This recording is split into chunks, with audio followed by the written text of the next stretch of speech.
बहुत बहुत स्वागत है मित्रों आप सभी भावी शिक्षकों का आपके अपने यूट्यूब प्लेटफॉर्म टारगेट टीचर बैंकित में। मैं अंकित पटेल आप सभी का स्वागत करता हूं मित्रों।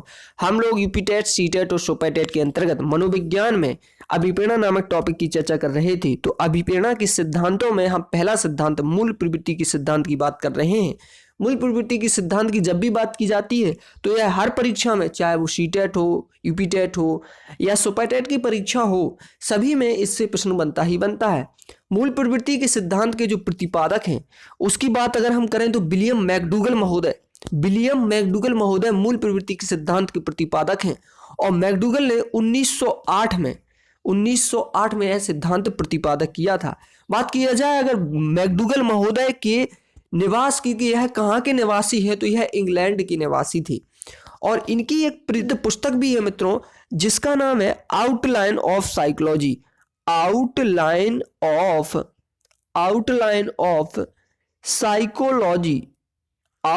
ऑफ साइकोलॉजी इनकी एक पुस्तक है जो बहुत पूछी जाती है मित्रों, बहुत। तो इसको आप बनाए रखें कि आउटलाइन ऑफ साइकोलॉजी किसकी पुस्तक है? विलियम मैकडूगल महोदय की पुस्तक है। यह सिद्धांत 1908 में विलियम मैकडूगल महोदय ने प्रस्तुत किया।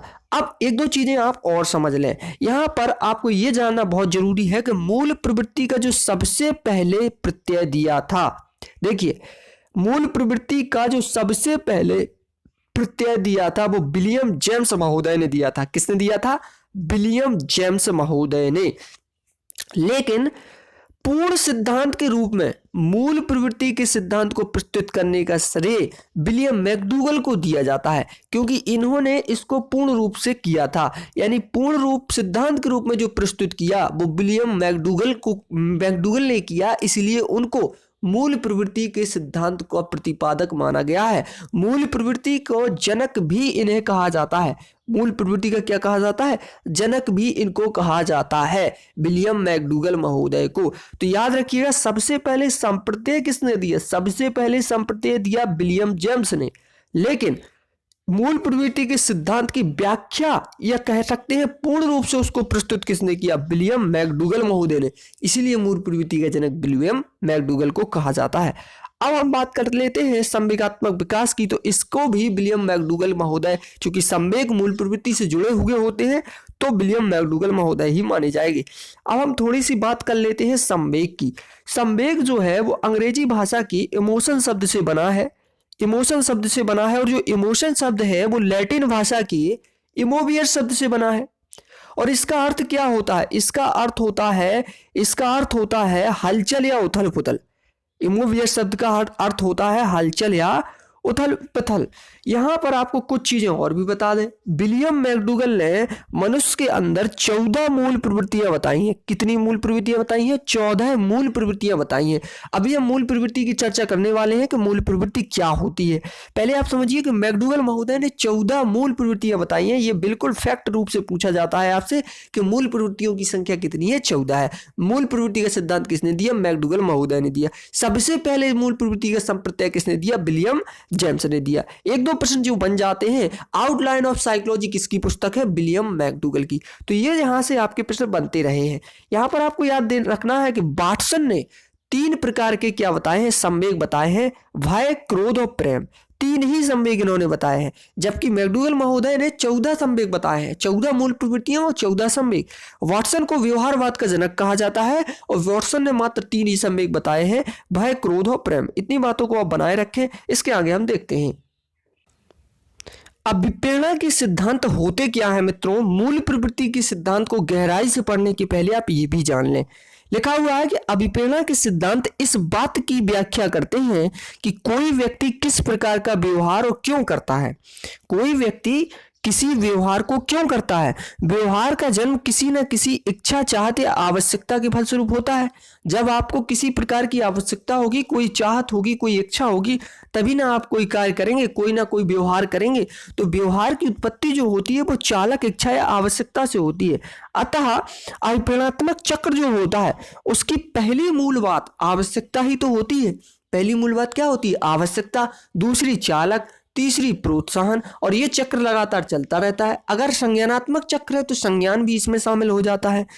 इसके अलावा व्यवहार के सिद्धांत का वैज्ञानिक प्रतिपादन सबसे पहले डेकार्ते ने किया था, और डेकार्ते के बाद थॉमसन हॉब्स ने मनोवैज्ञानिक सुखवाद के आधार पर व्यवहार की व्याख्या की। इस बात को आप बनाए रखें।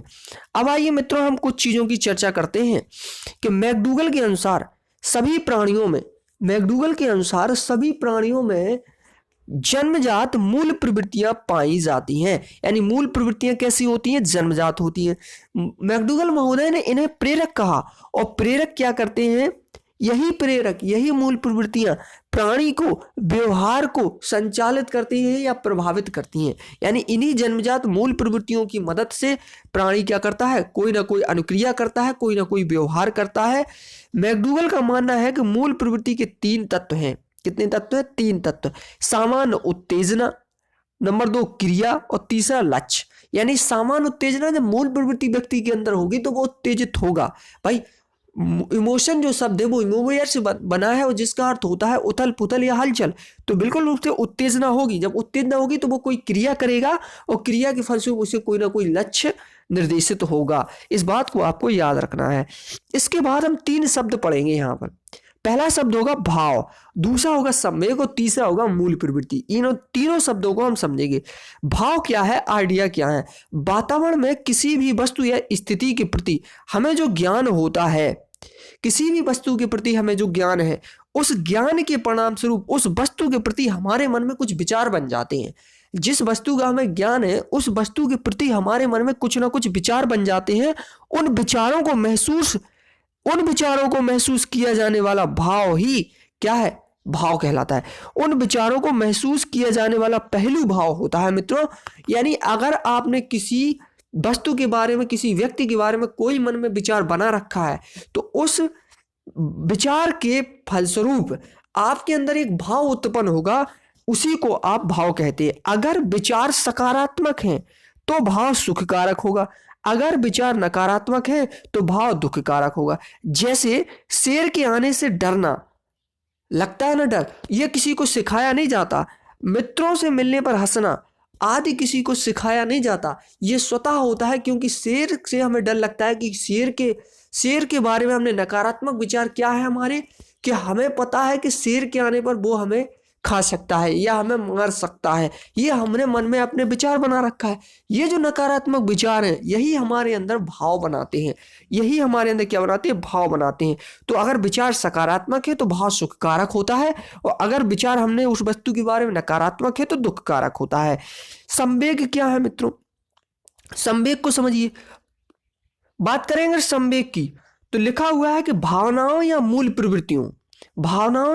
प्रवृत्तियों के व्यवहारिक पहलू संवेग कहलाते हैं या संवेग कहते हैं। कहने का मतलब है कि संवेग की उत्पत्ति मूल प्रवृत्ति से होती है। संवेग की उत्पत्ति किससे होती है? मूल प्रवृत्ति से होती है, क्योंकि मूल प्रवृत्ति के व्यवहारिक पहलू को संवेग कहते हैं। तो संवेग की उत्पत्ति मूल प्रवृत्ति से होती है, याद रखिएगा। तो इस बात को आप याद रखिएगा। इसके अलावा संवेग मनोशारीरिक हैं, यानी क्योंकि संवेग मन के द्वारा नियंत्रित होते हैं और शरीर के द्वारा प्रदर्शित होते हैं। तो संवेग की उत्पत्ति मूल प्रवृत्तियों से होती है। भावनाओं या मूल प्रवृत्तियों के व्यवहारिक पहलू को संवेग कहते हैं, और संवेग मनोशारीरिक होते हैं क्योंकि संवेग मन के द्वारा नियंत्रित और शरीर के द्वारा प्रदर्शित होते हैं। तो आप आशा है संवेग को समझे होंगे, और संवेग का आपने अर्थ जान ही लिया था कि यह इमोशन शब्द किस बना है, जो लैटिन भाषा की इमोवियर से बना है, जिसका मतलब होता है हलचल या उथल पुथल। मूल प्रवृत्ति की जब बात करें तो मूल प्रवृत्ति का क्या है? देखिएगा मित्रों, बालक में पाई जाने वाली